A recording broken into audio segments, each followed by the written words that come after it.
Prerequisites for effective delegation. Delegation is an art, not a science. It depends on the personality, skills, and attitudes concerning to actors. Delegators who one who delegates and delegatee one who was delegated. The following are some of the essential prerequisites for effective delegation. A. Climate of openness, trust, and confidence among employees at all levels and a culture of teamwork and operation. B. The two psychological hurdles in delegation, namely lack of faith in the competence and of subordinates and fear that the subordinates may outshine them, deter manager from delegating. The manager should not have any feeling of insecurity that the by delegating they work they would be making themselves redundant. C. Goals should be established and made clear. Every person in an organization should know what his contribution to the organization is. In accomplishing his goals, he can formulate the objective of delegation to so that delegation is done with a purpose and becomes effective. The machine operators may not be happy with running the machine. He would be happy to know how the outcome of his effort contributes to organizational purpose. D. People who carry out work should have clearly defined responsibility and authority. Job descriptions or positions guides should clearly state the objectives, responsibilities, relationships, and limits of authority of each positions. Clear definition of responsibility and authority at each position eliminates the scope for confusion that duplication and overlap in entrustment of duties would cause. E. Motivation. Motivation is important because the manager who wants to delegate should be able to motivate people to do what he wants done willingly and enthusiastically. As Louis Allen puts it, motivation is the moving force in delegation. F. Make delegation complete. Delegation is supposed to reduce a manager's workload, but if not properly done, it may increase the workload.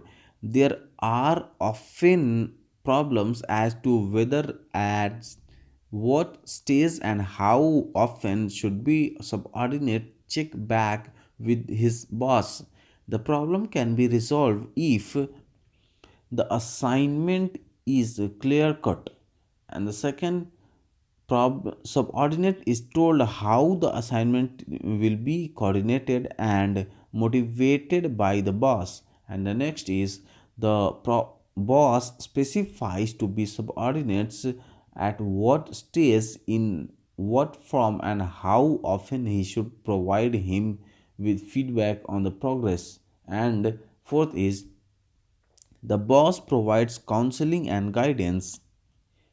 Once an assignment is delegated, the boss should intervene only to private guidance but not withhold his approval for specific actions involved in completing the task. To delegate complete assignment or task requires a certain sense of faith and self-control on the part of boss in not intervening but giving counsel and advice. Likewise, the subordinate should exercise discipline in making choice of action in carrying out the task. Delegating complete task revives managers from details and provide opportunity to subordinates to learn to be independent and feel a sense of fulfillment in work. G. Train. The manager should help in preparing their subordinates to accept delegation. Such need is all the more felt in the case of subordinates who show a tendency to depend on the bosses than be independent.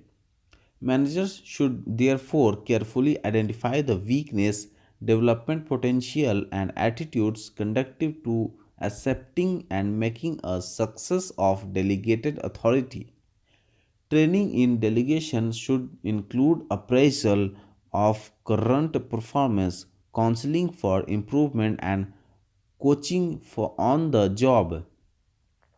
H. Next point is establishment controls. Even after delegating, the manager continues to be accountable, so there is need for him to control without limiting the effectiveness of delegation. The more complete is the delegation, the more comprehensive should be the system of control be. Self control is the best in establishing control for the delegation. The person to whom responsibility and authority are delegated should participate in setting standards that are to measure his performance so that he can understand and accept them. He should also be able to measure and evaluate his own performance if the control system are auto and transparent. Thus it is very to achieve control without limiting the effectiveness of delegation.